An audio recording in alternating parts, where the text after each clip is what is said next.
akan berlanjut nanti penilaian dini juga ada beberapa macam. Lanjut pemeriksaan fisik, ya, riwayat penderita, kemudian pemeriksaan berkala, kemudian pelaporan itu. Tapi masing-masingnya itu ini ada langkah-langkah selanjutnya, gitu ya.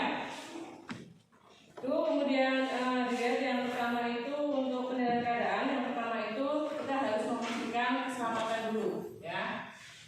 Keselamatan yang pertama adalah penolongnya dulu, penolongnya aman apa enggak, ya. Penolong, korban, lingkungan, itu yang penting. Pertama kali itu, ya.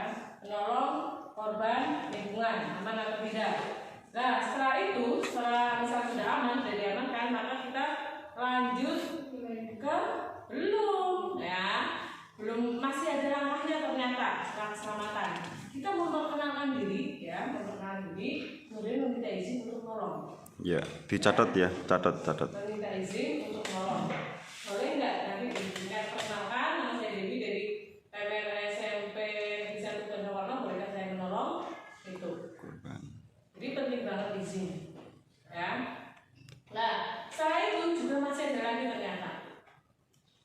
Ya, itu nanti masih ada lagi, yaitu untuk keselamatannya kita, ya, untuk keselamatannya kita, jadi kita butuh untuk memakai APD, alat pelindung diri. Nah, minimal adalah salutan latex, ya, salutan latex yang bisa dilembungin itu. Nah, kemudian sama masker, itu yang minimal, ya, minimal itu. Nah, lanjutnya nanti sebenarnya ada helm pelindung, kacamata pelindung, kemudian baju pelindung. Tapi pakai yang minimal saja itu dua, salutan latex atau masker pelindung. Paham? Nah, selanjutnya kita adalah meminta bantuan. Ya, jadi sebenarnya PP itu digunakan ketika untuk dari misal ini parah banget ya misalnya, ketika ambulannya nunggu ya, nunggu datang, jadi kita sambil mengecek, sambil menolong. Karena yang tujuannya PP itu bukan menyembuhkan ya, tujuannya PP satu adalah menyelamatkan jiwa penderita, ya, menunjang proses penyembuhan dan juga mencegah cacat dan memberikan rasa nyaman. Itu. Jadi kita bukan yang namanya, tapi kalau balut itu kan yang pertama hanya itu untuk mencegah cacat, untuk mencegah menyelamatkan jiwa penderita. Nah, paham? Jadi bukan kita ngasih obat, enggak, itu ya, itu medis bagiannya. Lah, setelah itu barulah penilaian dini. Itulah baru penilaian dini yang ada di sini. Nah, penilaian dini itu ya meliputi satu, kesan umum dulu, menentukan kesan umum, trauma atau medis. Nah, trauma itu adalah akibat dari faktor luar atau benda paksa namanya. Nah, faktor luar itu misal kalian jatuh tapi itu sandung, ya, itu namanya faktor luar. Itu berarti kita golongkan ke dalam trauma. Tapi berarti tiba-tiba orang tersebut itu pingsan, ya, karena ada penyakit dalamnya. Itu berarti medis. Atau tiba-tiba dia itu ayam, itu serangan nafas, itu berarti medis. Bisa membedakan medis dan trauma. Ya, trauma berarti bukan ini jiwanya itu ternyata bukan, tapi faktor luar, faktor yang paksa. Oke? Nah, selanjutnya ya, setelah ini masih penilaian dini, Nah, selanjutnya itu adalah memeriksa respon dengan teknik ASNP. Apa itu ASNP? Awas, suara, nyeri, tidak respon. Awas, dicek dulu korban sudah atau enggak. Ya, suara dicek dulu suaranya. Ya. Awas, suara, nyeri, ya. Sensori dulu atau ditekan bagian ulu hatinya. Ada respon atau enggak? Itu. Kalau setelah itu tidak ada respon, kita lanjut ke yang lain. Atau ada respon juga kita lanjut ke yang lain. Biasanya yang ke SMP pasti sadar, ya. Setelah itu kita cek KA nadi, ya. Cek nadi. Nah, kalau orang yang sadar, ya orang yang sadar itu ceknya adalah di bagian ya radialis. Ya. Kalau orang yang nggak sadar di sini di bagian leher, karotis namanya. Ini radialis. Nah, caranya kalau teman-teman ngeceknya itu kayak gini, ya, itu pasti salah. Yang namanya lagi itu lurusnya jempol. Ya. Dan jangan ngecek pakai jempol, karena jempol ada nadi juga. Jadi pakai dua. Kalau ini berarti di sini lurusnya jempol. Ini nggak nemu ya. Biasanya memang ada yang dalam, ada yang memang yang lemah. Tapi setidaknya kalian sudah harus bisa menentukan nadinya kalian. Pasti ada. Karena nanti di sini kan nadi yang bekerja tanpa sadar ya. Jadi mereka ya tetap jenuh aja. Paham? Oke, setelah ngecek nadi ya, biasanya ada nadi atau tidak? Ya, kemudian jawabnya adalah ada. Ya, ada nadi atau tidak? Ada. Nah, selanjutnya adalah kita ngecek pernapasan. Ya, ngecek pernapasan dengan medical data. Lihat, dengar, dan rasakan. Lihat apa yang dilihat. Orang yang nafas biasanya dadanya kembang kempis kan? Diafragmanya kembang kempis. Lihat naik turunnya rongga dada. Ya. Tapi kalau orang yang ini ya nggak kelihatan. Kemudian orang yang sadar dia nanti mandi berdua, gitu ya. Lihat. Kemudian LD dengar, ya. Dengar. Orang nafas juga bisa didengar, gitu ya. Dan rasakan hembusan nafasnya. Itu. Jadi ada lihat, dengar dan rasakan. Kemudian cek dulu juga. Gitu. Cek dulu. Lalu sampai sini? Oke, lanjut. Kita adalah selanjutnya itu kita penilaian fisik, pemeriksaan fisik. Jadi semuanya harus dicek dari ujung kepala sampai ujung kaki. Kalau sampai gimana tetap dicek. Jadi tetap dicek, walaupun tidak kalau misal kita hanya praktik saja ya sebisanya tapi tetap lengkap. Itu harus lengkap. Kenapa? Karena kita nggak tahu di situ sebenarnya ada luka juga. Nah, biasanya luka yang biasa ya, yang biasa di kesalahan kita dalam menangani luka, kita itu harus pakai teknik TLMB. Perubahan bentuk, luka, nyeri, luka. Satu perubahan bentuk. Ketika ada perubahan bentuk, berarti dipastikan itu ada fraktur, ya, fraktur, ada patah tulang. Nanti kalian harus siap-siap apa?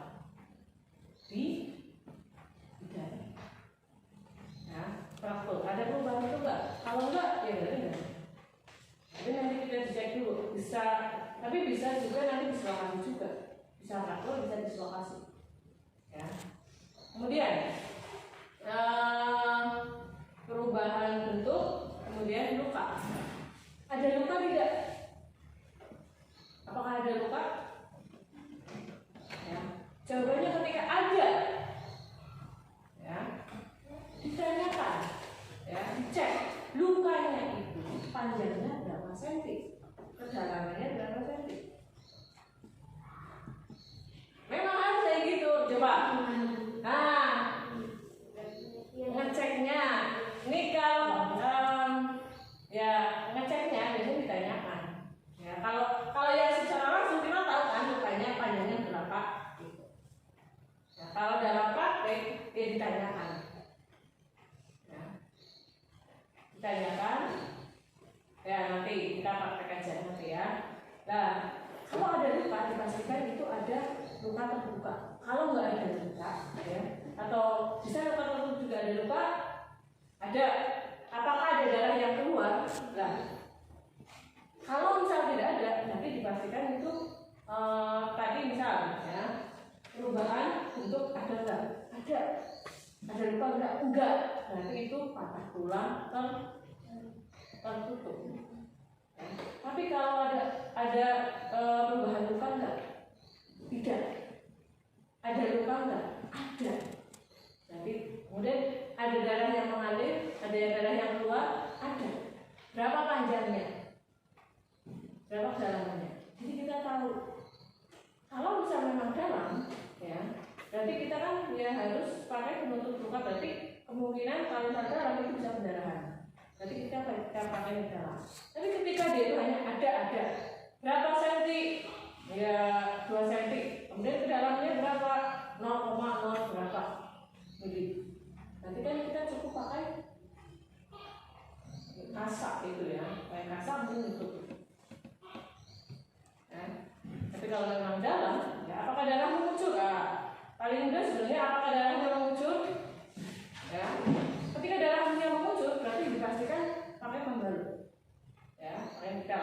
Tapi kalau darahnya yang rembes, ya kita bersihkan, kemudian sudah pakai kasak. Jangan lupa ditanyakan berapa panjangnya. Ya, ternyata panjangnya 5 cm, ya, kemudian kalian dapatnya yang hanya membalutnya 3 cm. Itu kan nggak pas. Itu kalau kita praktek ya. Itu. Paham sampai sini? Nah, oke. Perubahan bentuk luka, ya, nyeri. Ketika ditekan itu nyeri atau tidak? Tidak. Ya.